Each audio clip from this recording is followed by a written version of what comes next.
बिस्मिल्लाहिर्रहमानिर्रहीम। अस्सलाम वालेकुम एवरीवन। उम्मीद करता हूँ आप सब लोग खैर आफियत से होंगे। मैं हूँ अवैस यार और आप देख रहे हैं आपका अपना recipe channel food fiction kitchen. Allah हम सबको वो कामयाबी दे जो तकब्बुर से पाक हो और वो हलाल रिस्क दे जिसमें हमारे लिए खैर और बरकत हो। ले जनाब, मैं फिर हाजिर हो गया हूँ आपके लिए बहुत ही ज़बरदस्त और यमी यमी दाल करेले की रेसिपी लेकर। आप घर पे करेले बनाते हैं और वो कड़वे बनते हैं मुझे पता है। तो भाई साहब, आपके इस मसले को आज इंशाल्लाह सॉल्व कर देना हमने। आपके करेले जो है कभी भी कड़वे नहीं बनेंगे।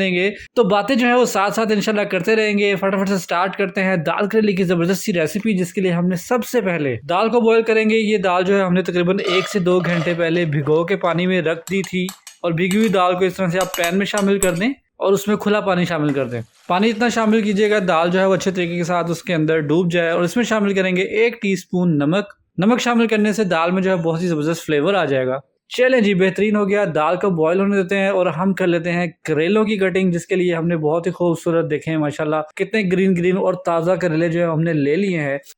इन करेलों को हम आहिस्ता आहिस्ता इस तरह से छुरी की मदद से इस तरह से इसको छील लेंगे और छील लेने के बाद इसकी दोनों साइड से इस तरह से इसको कटिंग कर लेंगे। ये जो एरिया होता है ये इस्तेमाल के काबिल नहीं होता, इसको उतार दिया करें। और उसके बाद जो करेले हैं उनको सेंटर में से इस तरह हाफ कर लेंगे। ये देखिए, छुरी की मदद से इस तरह से इसको हाफ कर लें। बेहतरीन हो गया।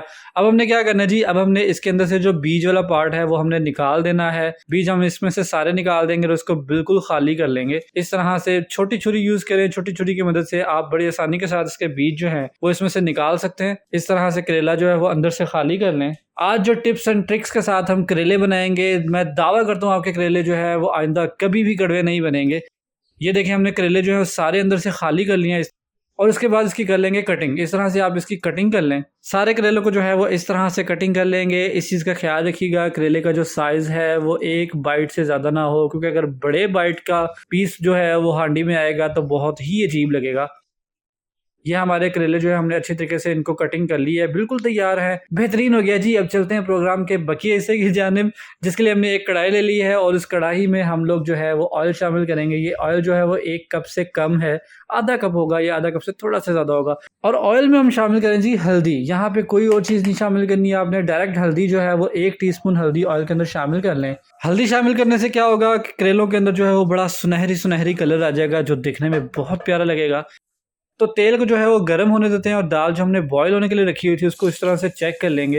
ये देखें, यहाँ पे कैमरे के पास फोकस करके दाल को अच्छी तरीके से चेक कर लेंगे कि हमारी दाल बॉईल हो चुकी है। बेहतरीन तरीके के साथ हमारी दाल जो बॉईल हो चुकी है। उसकी बारी भी इंशाल्लाह आ जाएगी, लेकिन उससे पहले जो अपने करेले हैं उनको इस तरह से ऑयल के अंदर डाल के करेलों को जो है वो हम फ्राई करेंगे। करेले जब तक हमारे फ्राई हो रहे हैं, भाई साहब आप इस तरह करें, फूड फिक्शन के चैनल फटाफट सब्सक्राइब कर लें ताकि हमारी हर नई आने वाली वीडियो जो है फटाफट आपके पास पहुंच जाए। ये देखें, करेले जो है वो हमारे हल्के हल्के उन्होंने अपना रंग चेंज करना शुरू कर दिया है। इस पॉइंट में हम क्या करेंगे, इसमें थोड़ी सी हरी मिर्चें, 4 से 5 हरी मिर्चें जो हैं वो आप काट के इस तरह इसमें शामिल कर लें। अच्छा, आपने करेलों को जो है अच्छे तरीके से फ्राई करना है, क्योंकि करेले कड़वे रह जाने की एक रीज़न ये भी होती है कि हम लोग उसको अच्छे तरीके से फ्राई नहीं करते, तो उनमें एक कच्चापन रह जाता है जिसकी वजह से करवाहट जो है वो जाती नहीं है। तो ये देखिए, हमारे करेले जो है बहुत अच्छे तरीके के साथ फ्राई हो चुके हैं। इस पॉइंट के अंदर हमने 1 कप जो है प्याज हमने इस तरह से काटा हुआ है, प्याज इसमें 1 कप शामिल कर लें। प्याज शामिल करने के बाद जी इसमें चला जाएगा 1 कप उसी तरह से कटा हुआ टमाटर। टमाटर शामिल करने के बाद इसमें बहुत ही सीक्रेट इंग्रेडिएंट चला जाएगा। ये है जी हमारी होममेड लहसुन और अदरक की लाल मिर्च वाली चटनी। इसकी रेसिपी जो है हमारे चैनल पे ऑलरेडी मौजूद है। मैं इसका लिंक भी डिस्क्रिप्शन में दे दूंगा और ऊपर आई बटन के अंदर भी दे दूंगा, आप ज़रूर चेक करें। और ये बनी हुई मिर्चें जो हैं वो आप अपनी हर हांडी में इस्तेमाल करें। आपकी हर हांडी का जायका जो है इंशाल्लाह लाजवाब हो जाएगा और आप खुद हैरान रह जाएंगे। तो ये वाली जो मिर्चें हमने तकरीबन 1 टीस्पून के करीब इस रेसिपी के अंदर शामिल किया है। मिर्चों का पेस्ट शामिल करने के बाद जी इन सारी चीज़ों को आहिस्ता आहिस्ता अच्छे तरीके के साथ मिक्स कर लें। ये देखें, हमारी चीज़ें अच्छी तरीके के साथ मिक्स हो चुकी हैं। कितने ही प्यारे कलर्स जो हैं वो लग रहे हैं। कुछ भी नहीं करना, यहाँ पे जस्ट हमने इनको थोड़ी देर के लिए दम देना है। 2 से 4 मिनट के लिए इसके ऊपर ढक्कन रख देंगे और आग को कर देंगे लो, और लो फ्लेम के ऊपर इंशाल्लाह इसको 2 से 3 मिनट के लिए सिर्फ दम देना है हमने। तो जैसे ही 2 से 3 मिनट गुजरेंगे हम ढक्कन उठा के देख लेंगे। बेहतरीन हो गया माशाल्लाह, हमारी रेसिपी बहुत ही ज़बरदस्त जा रही है और बहुत ही प्यारी खुशबू जो है किचन में फैल चुकी है। ले जी, अब होने लगा जादू, दिल को थाम लीजिए।